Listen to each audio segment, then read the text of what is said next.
What's going on, Paisanos? V here, coming at you. Well, wait a minute. Hold on. There we go. What's going on, Paisanos? V here, coming at you, well, with another marker wash today. Before we begin with anything, I want to show you something really cool. Check this out.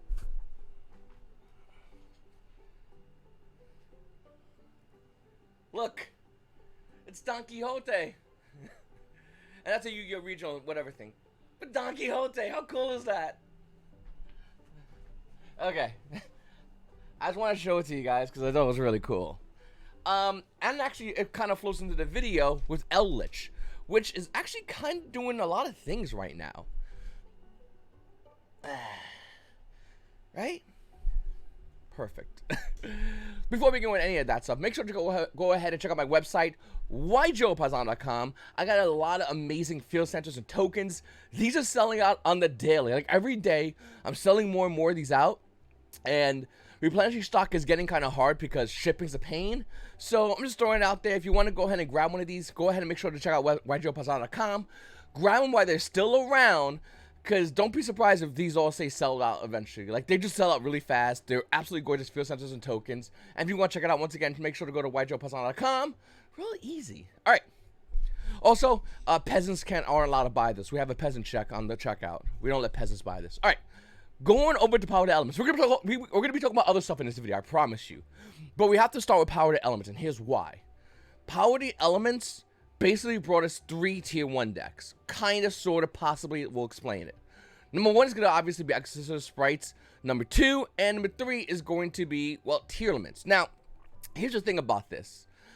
The best decks in the game aren't always the best decks around.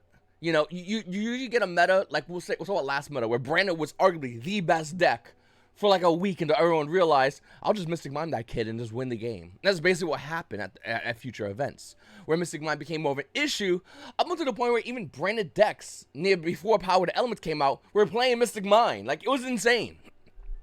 And right now, excuse me, and right now, we have that going on with tier elements, where they're arguably the best deck, Sprites, arguably the best deck, Exo Sisters, well, they're coming up. They're starting to make an appearance, and we'll talk more about them in the future. Actually, I'm almost done with my Exo Sister deck list, and I might start playing in Yu-Gi-Oh! Events.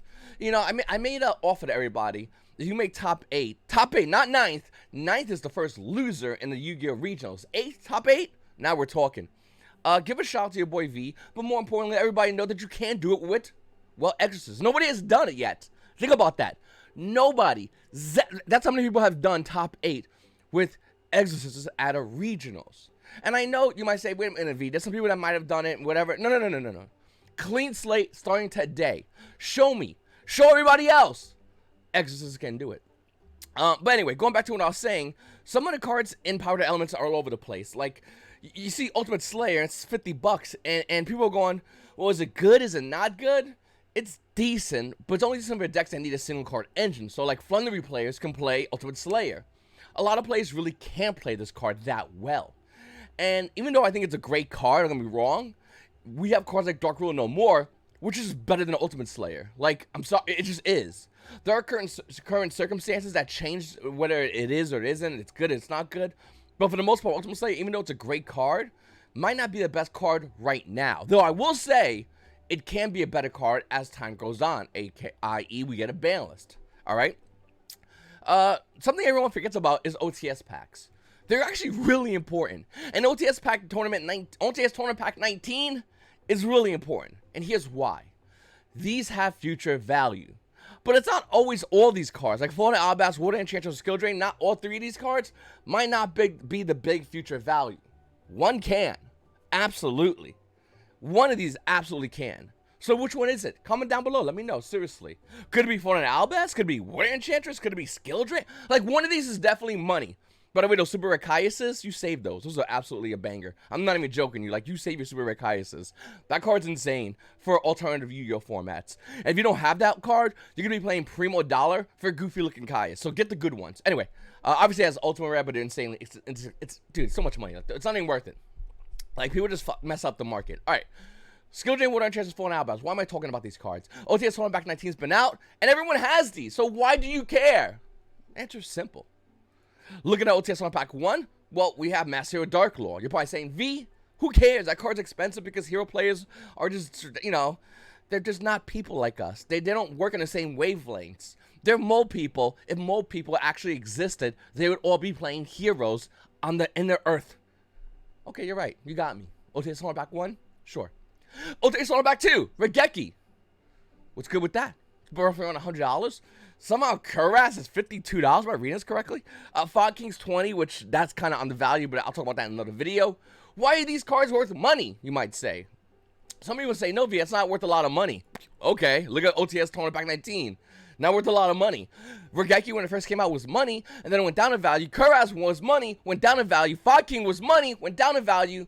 And to be honest with you, 2 out of 3, it's not bad. But it's not even a big set, right? Let's go to OTS Horror Pack 3. All right. We have Swap Frog. Now, you might say, wait a minute, V. It's only good because of splites. You are wrong. This card has been money way before splites were even a mention in the TCG. By the way, little fun fact, some super rares in OTS packs also have crazy value. Shocker. Like Doofrog. Crazy value. I mean, what? Diddy Crow's common in here, and it's $12 as a common. Look at that. What? Who does these things? And of course, we had cards that previously had crazy value, like Speed War Terratop had crazy value before Konami hit it with a Banhammer. Like, there is value in the OTS packs is what I'm trying to point out here. And as much as the OTS packs and some stores might be doing shady things, if we're going to be totally honest with ourselves, there are those out there who are shady, or there's a lot of weird things happening with OTS packs. We can be honest, like adults, right? We're going to be adults, or we're going to pretend like, no, this happens. Konami's really bad at cracking down on those stores, so those things will continue to happen, and that's where we'll see markets like, I don't know, OTS Pack 19 tank in value, where they had 3 of the most highly sold out cards. I mean, Skill was pretty sold out. For Order Enchanters, definitely sold out. We can agree on that. For the Albaz, yeah, still sorted out as a card. And those super rares like Forbidden Chalice and Snow, these cards should still be money, but they're not because, well, some OTS stores have alternate accounts they sell on. What are you going to do? You know what? Hey, I ain't attacking nobody's hustle. All power to any OTS store who's selling online on a secondary account. I'm not even joking. I'm stone cold serious. I respect the hustle. And no money and no rats. But what I want to say here is these cards' values aren't going to be low for long. In fact, in time, these cards in OTS packs will be going up in value. Whether it's a super rare, like you saw in OTS Tournament Pack, OTS Tournament Pack 3, where you see super rare Doofrogs being 19. Ronin Tone also was an OTS super rare. Or commons like Diddy Crow. Or ultimate rares. There's value in OTS packs. Save them. Throw them in a BCW. You wait right there. You wait your little ass right there. You get yourself a BCW 800 count box like this. And you throw them in here. if you're 5-head, hold on. You wait your little ass right there. If you're 5-head, you label them. Look at that. Supers. Both sides, by the way. For her pleasure. Seriously. Seriously. And the reason why you do this is obviously because it's better for sorting, it's better for going in and getting cards you want, and of course, it's better for future value. Imagine holding a ton of OTS Tournament Pack. We'll go with a 3, minus the ultimate rares. You might have made out like a bandit. Super Rare Doofrogs? Nobody wanted that card. Common DD Crows? That's just free money, flowing. So it's always important to properly store your cards. I also have a BCW card house. I'm not grabbing that, but those things are amazing. If you get the 800 count BCW boxes, like that's the way I think every player should be doing it because it's the best value for your buck. We talked about Spear Mode my other video, and the price is still insanely high. Spear Mode is a card that everybody is gravitating towards. And once again, like I said, the best decks in the game are Sprites, Tearlaments, and maybe even Exorcists. It's very still on that. Here's the weird thing, though. Why are these decks still topping, though? Not those decks I just mentioned, but these decks. Well, Elite variants. Whether it's Elite branded, or whether it's Elite Tearlaments, these are still topping. Why? You ever thought about that? Ever just pop into your head? I know the reason. The players who play this deck knows the reason, but do you know the reason? This impacts the market to the point where you have to understand why these decks are doing the things they're doing, why players are losing to these decks, and can it impact the secondary market? Fun fact, it definitely does, and it's already been doing it right behind your back. You might not even have noticed. You might have said, other players don't have honor, says the Yu-Gi-Oh player playing a full combo deck. max rarity sprites. You don't have no honor. Okay, calm down with your horse there, Stallion. We're talking about competitive Yu-Gi-Oh here. Honor doesn't exist in Yu-Gi-Oh. The only thing that exists at the end of the day is winning and losing. If you want to have honor, please, don't worry about it. Go to Europe, hop on a horse, and ride one of those abandoned castles, because that's where everybody else is abandoned. You play with the winners, or you go and complain with the losers. That's it in this game. That's all the options you have. 2 of them. No more, no less. But what I'm talking about when I say Eldritch, though, is they're playing cards to inadvertently stop, well, all the meta decks. Whether it's Rivalry of Warlords, whether it's they're going to be 1, Skill Drain. These floodgates crap on anything. I don't mean anything, I mean the current meta.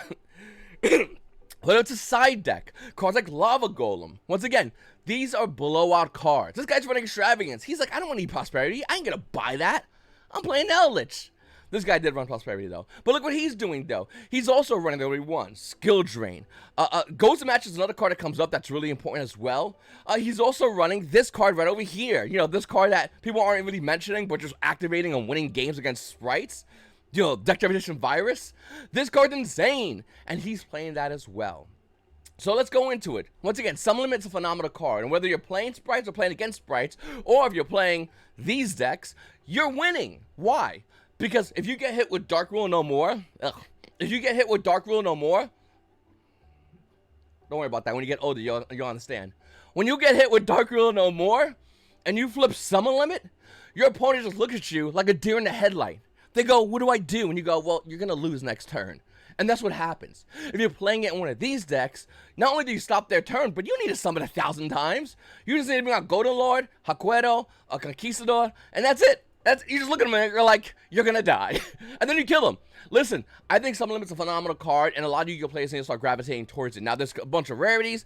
There's the rare Duelist League promo versions, which are really nice, but really expensive. It also came Ultra Rare and Bowser's Legend Seals of Revenge, only $5, with 46 listings, meaning the market hasn't caught up with this card yet, but it will. You got Maximum Gold Rares, 75 cents. Not bad looking rares. I actually own a playset of these rares. I'm proud of them. They actually look really nice. Konami did a great job at these. And then you got commons, which were short printed, so they're amazing. Listen, what I'm trying to say is, Summon Limit is probably one of the best cards you don't know you need right now. One of the best cards in your side deck that you're not siding. This is one of the cards. If you don't play, no big deal. Keep playing Dark Rule No More and figure it out. Fuck around and figure it out, says everyone playing Summon Limit. Alright, then we have They're Gonna Be 1. Now, not every deck can play this, but, once again, doesn't need to.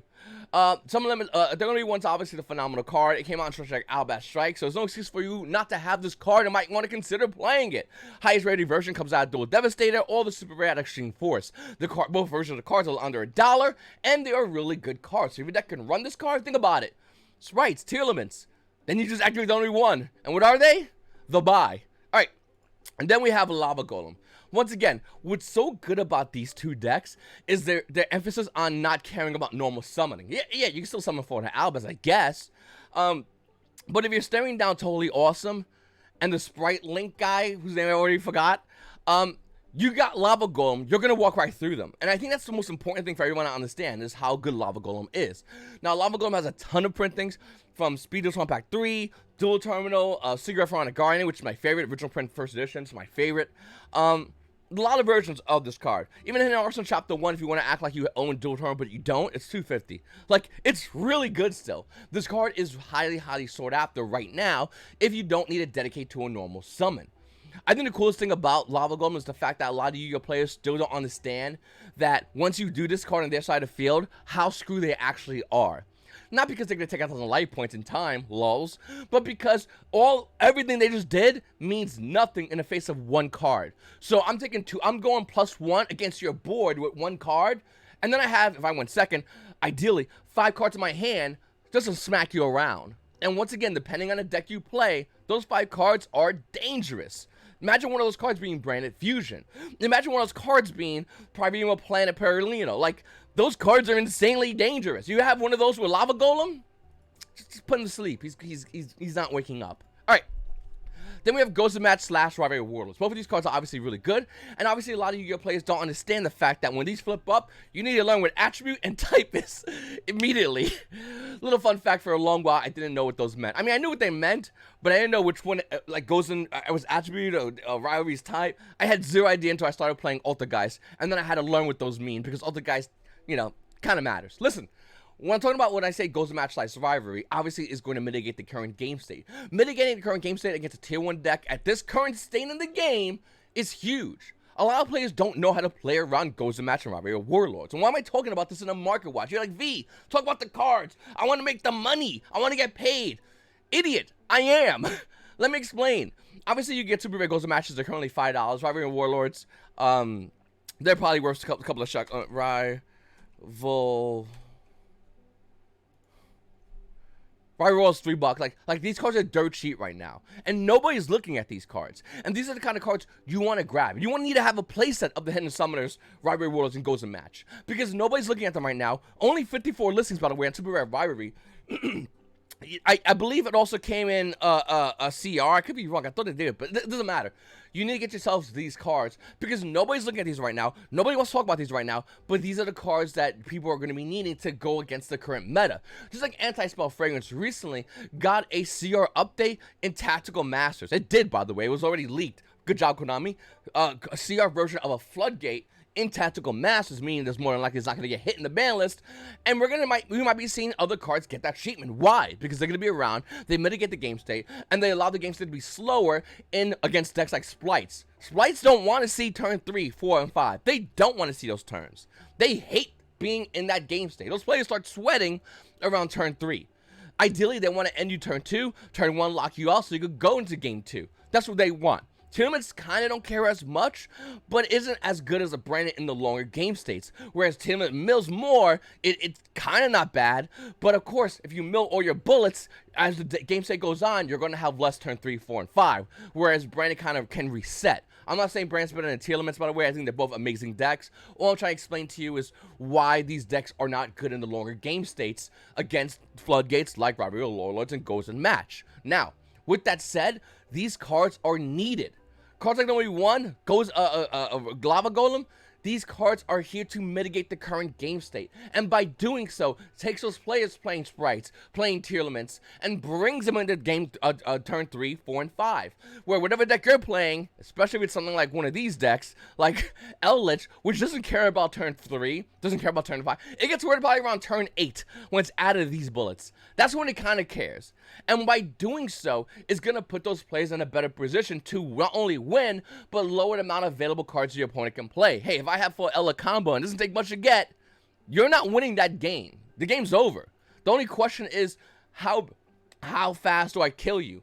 And by the way, if we go into time, no big deal. I'm okay with this. Same with this player, because if I Lava Golem you in past turn, that 1,000 life points is going to matter a lot, especially after I flip up a card like Summon Limit when you're in time against me. You understand what these players are doing here? It's very blunt, but if you don't understand it, if you don't understand the full scope of it, whether you know, it's going to be a lot hard to really grasp. They're slowing the game state down, beating their opponents out in order to just get the free win. And trust me, these players took a lot of free wins. I guarantee you these two players did. And anyone playing this deck, I guarantee you are taking free wins because a lot of players are playing cards, are just rushing in the combo. And if you rush into something like a They're 1, Skill Drain, Ghost Match, Rivalry Warlords, Summon Limit, you're basically the buy. Like, you're just a free win.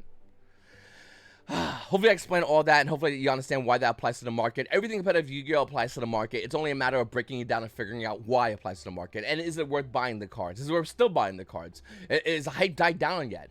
Are people going to start gravitating towards Eldritch, which maybe might be the case for a lot of Yu-Gi-Oh! Players that might want to not buy tier limits, that might not want to buy splites. They just go, hey, listen, we still have Branded. Hey, this card came in the Branded Structure deck, this pot of Extravagance. I own Eldritch. Yeah, let's just play this, get free wins all day long. This is what this guy did in Bolivia Regionals, and he got 10th place.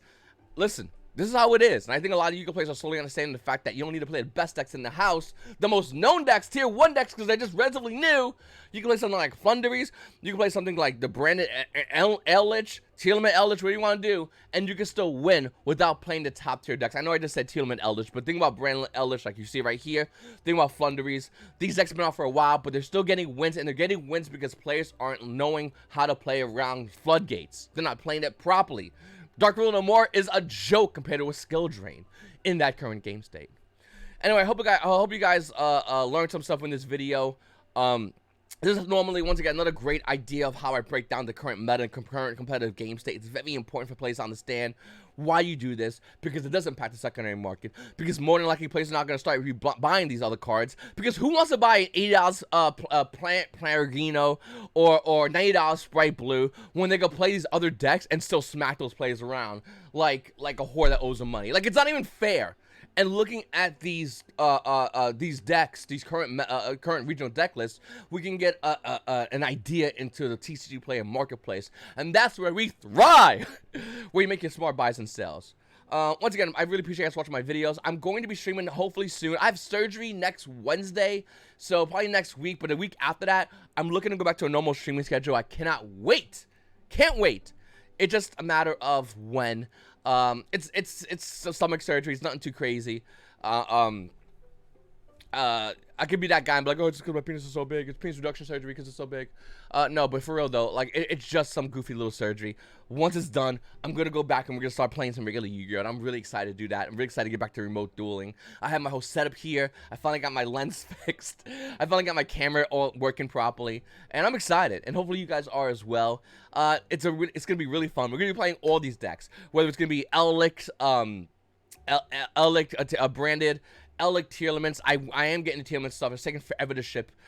Splites I'll have by this weekend. So Tearlaments I might have by this weekend as well. Flunderies, all this stuff. It's just a matter of when it comes in the mail, and I'll be able to play it at remote duels. You can watch the deck being played in real time. I'll show a deck list afterwards. I'll give you all the reasons, all the breakdowns. I'm gonna walk you through everything with all these decks on my streams, YGOPaisano. Check it out. It's a great stream. Hang out with the boys. And if you want to go ahead and buy a field center, go ahead and do it. But I swear to God, if you are a peasant, you cannot buy this. Sorry. We peasant check you, okay? But if you want to be a god amongst gods and win your locals, go ahead and grab yourself a field center. Grab yourself some tokens. I'll allow you to if you're a paisano. It's your boy V, and you guys have a great day.